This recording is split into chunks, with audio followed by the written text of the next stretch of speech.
Hi folks, and welcome back to Innovation and IP Law. This is video 3 in the video series on licensing and in particular the negotiation aspects of licensing.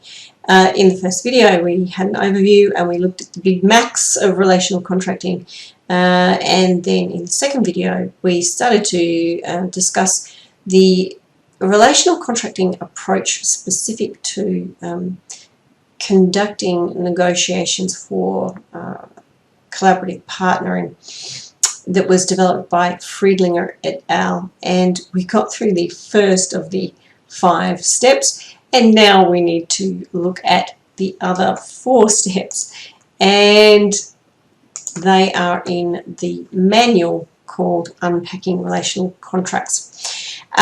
So without further ado, the second step flows on fairly naturally from the first, and just fleshes out this idea of looking at a potential partner's and your own relational capability and the synergies that might arise between the parties.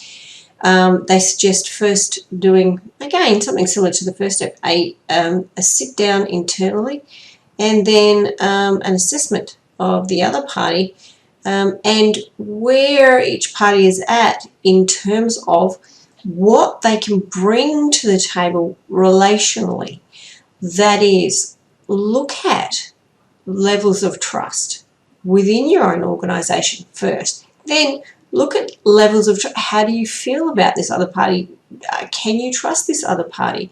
Do an assessment of the other party's trustworthiness. And there's some questions that they set out in the manual there that you should be asking first your own organisation and then assessing the potential partner. What is the level of readiness to collaborate? What are the items of evidence that might show you the other party is ready to collaborate? So you sit down and do kind of a relational audit, I guess you'd say. The third step is the really significant step, and this is where the McNeil and Macaulay's work has, I guess, the most influence in this process. And Friedlinger et al. Say that you've got to embed 6 norms or guiding principles that will determine how the parties relate to each other in their relationship. And you actually go ahead and incorporate these norms in the text of the contract itself. Wow, mind blown. So they suggest these norms here: reciprocity. McNeil also uses reciprocity. Autonomy and restraint from using power. Again, McNeil uses something similar. Honesty. McNeil uses propriety of means. Loyalty. McNeil uses the term contractual solidarity, but means much the same thing.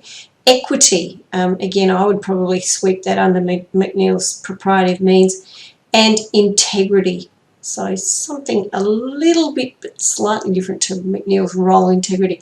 So very heavily drawing on McNeil and using the relational norms. Not just McNeil identified the relational norms, but Friedlinger et al., this is fairly important, they embed them in the text of the contract itself. So you're merging the relational and the contractual, and you're bringing the best of both worlds to the table. You're introducing all of the good guidances that those norms can bring into all of the good regulatory power that the contract will have in terms of making sure that the parties are incentivized to stay on track. So it's quite a powerful combination to use particularly, as I said, for these contracts that are really complex, hugely expensive, uncertain, usually IP rich. And this is really where I guess the old getting to yes approach has been swept aside, and this really does take a very severe right-hand turn. So they are the 6 social norms that you're supposed to be embedding in your contracts. How, I should add, how do you actually go ahead and do this? Friedlinger et al. Say that you should be having a sit-down discussion about all of these norms, and you should be defining them for yourselves for this particular contractual relationship. And then once you've done the work of defining what each of these terms mean, then you go about actually putting them into the text of the contract.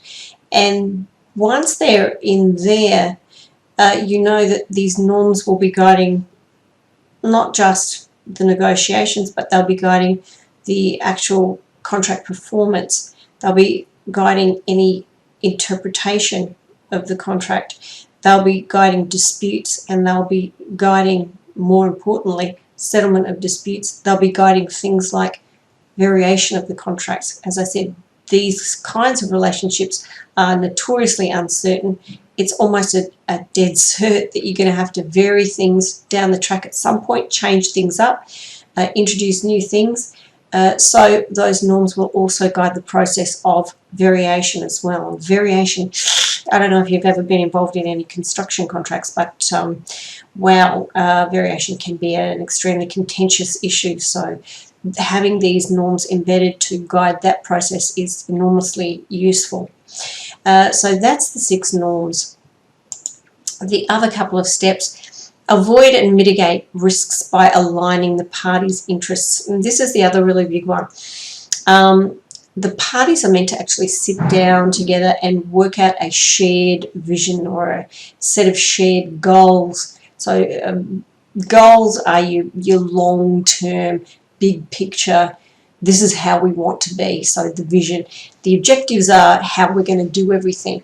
So Friedlinger et al. Say you need to be sitting down and coming up with a joint vision, shared vision, and shared objectives. Why is that? Because the most value leakage, wasted money in terms of contract operations and performance comes from conflict. Where does the conflict come from? It comes from differing goals and differing objectives. Each party has separate goals and objectives. It's going to be inevitable that they conflict at some point. So if you, at the beginning, start with a shared vision and a set of shared objectives, it's going to align your interests and bring down that level of risk. Bring down that level of value leakage from the contract. The last one is create a fair and flexible framework. This is where you draft up your contract terms, and the process of drafting itself is going to be guided by your norms, so it will more than likely be fair to all parties. I guess what Fisher and Urey would call a win-win scenario. They do say be sure to include a governance mechanism, and there are some suggestions there for the kinds of mechanisms that you need to include in your overall governance structure. So they are Friedlinger et al.'s 5 steps. Really, as I said, quite a powerful procedure for regulating contracts that are notoriously difficult and conflict-ridden because they are so large, complex, often multiple parties, really uncertain. This is what seems to be the recipe for success. And if you go and have a look at the case study on the FFG enterprise, it shows you how it all plays out in the real world. very interesting, and I'd be interested to discuss all of this with you in the tutorial. So that is the negotiation side of things. The only other stuff that I really wanted to mention was just a few things. Firstly, on contract law, we need to do a little bit of contract law revision this week, particularly on good faith terms. Why is that, you're thinking?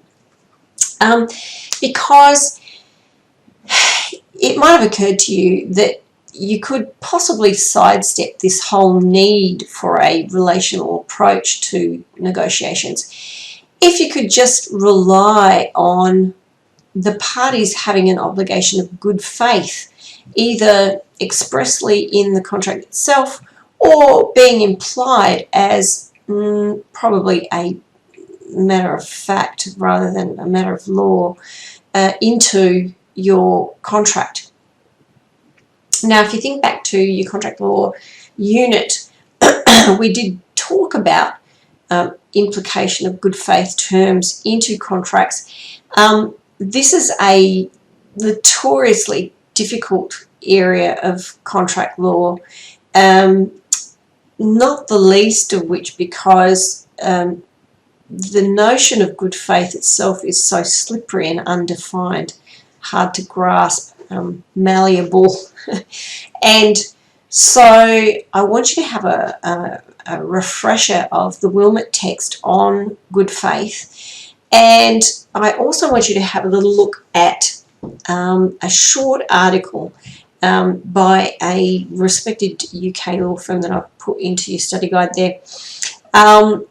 It provides a nice contrast and I guess an answer to anybody that was wondering why you need to be bothered with all of this relational contracting stuff. Why can't you just rely on good old contract law to get you out of the mess if and when you need it? So do go and have a look at the Wilmot reading that I have suggested for this week, and we'll be talking about the contrast between this relational contracting approach and the traditional contract law approach of implying good faith terms into a contract. The other thing I need to flag for your consideration is memoranda of understanding.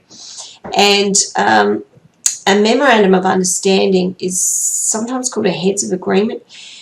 This is another issue which you would have discussed in your contract law unit.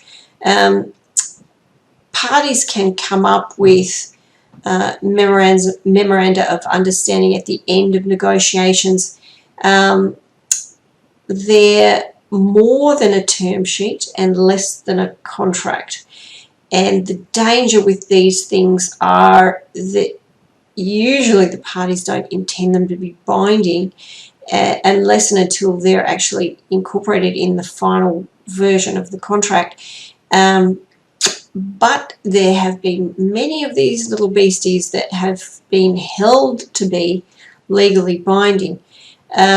And that can wind up with some really unforeseen and potentially nasty consequences for one or both of the parties, because often a memorandum of understanding really is still at a very fledgling stage, and the finer details of how the wording of the contract needs to run hasn't been settled yet. And so think about your Wilmot text, maybe have a revise of that where they're talking about heads of agreement and memoranda of understanding. The last thing that we need to discuss this week in terms of contract law was structuring your confidentiality obligations and whether you structure them as a deed or an agreement. You will recall that if you structure an agreement as an agreement, so you're going to have consideration moving from the promisor to the promisee. Both parties need to provide consideration. And so typically the confidentiality agreement will have one party providing the confidential information as their consideration and the other party entering into and agreeing to be bound by the terms of the agreement in exchange for and in consideration for the disclosure of the confidential information. That has the benefit of unlocking access to the full range of potential remedies for contract breach, whereas if you structure your confidentiality obligations as a deed, you don't need to worry about consideration, but you certainly do need to worry about limiting your potential remedies, and things like damages won't be available because equity will consider that the parties have arrived at the arrangement as volunteers. Well, certainly the recipient is a volunteer, and therefore you cannot get access to all of the usual contractual remedies there. So that is the issue with confidentiality. We will look at a confidentiality agreement briefly in the tutorial and just pick it apart, the one that's in the IP toolkit. So they are just some brief comments that I wanted to make on contract law. Just do a little bit of revision this week, and we can have more of a discussion in the tutorial on those points. The last thing I just wanted to mention was, or list out really, was just the negotiation tools that you will need to get your mind across before you get anywhere near a negotiation room. You need to know what a term sheet looks like. There's one of those in the IP toolkit. Memorandum of understanding. Now, most lawyers, including me, don't like memoranda of understanding. They tend to get the parties in hot water. There is not one in the IP toolkit for good reason. But if you really want to see what they look like, there's plenty of them available up online. If you just Google example memorandum of understanding, you'll find plenty there that you can see. Confidentiality agreements, there's one of those in the IP toolkit as well. And the last tool that you need, I thought I'd just, end with the obvious. The best tool that you can get for yourself is an honest self-assessment. What's my own negotiating style like? Do I need to keep my ego in check? Do I need to keep my tongue in check? Even the best laid plans, the most collaborative arrangement structure will go horribly awry if personalities aren't on board with the cooperative tone of the negotiations. So do check your egos in at the negotiating room door. There is a rather hilarious self-assessment check. I've provided a link to it in your study guide, so if you wish to do so, do that at your leisure. We'll probably discuss that in the tutorial. But apart from that, they are just the main tools that you'll need before you actually get to drafting up the contract. And obviously, in the second video series on licensing, we're going to be talking about the nuts and bolts of actually drafting up the technology or creative work license itself. So stay tuned for that one. And that wraps up our discussion this week on negotiation approaches and the preliminary stuff. So as I always say, if you have any queries or questions, please don't hesitate to contact me, send me an email, post up something on Teams, chat with me in the tutorial. But until then, bye for now, guys.